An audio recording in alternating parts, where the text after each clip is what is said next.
আসছি না কেটা আছে এরপরে দেখুন আগামী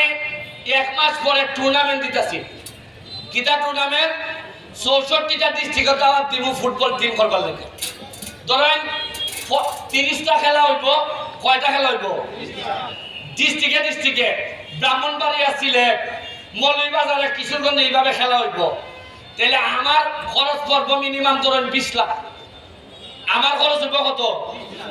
কিন্তু এই 20 লাখে সোনারঘাটের বাজার রেডিয়া দেব মিনিমাম 10 কোটি টাকা কত দিব এই যে ক্যামেরা দেখতেছো এরা এরা খালি আমার বক্তব্য আর ফুটবল ম্যাচে খেলা দেখাইয়া খালা নাইজেরিয়া নাইব সাদা আইব ইটার সাথে আলাপ আলোচনা করিয়া বাজারে বানাইব 20 কোটি এরা মিনিমাম 1 কোটি টাকা বানাইব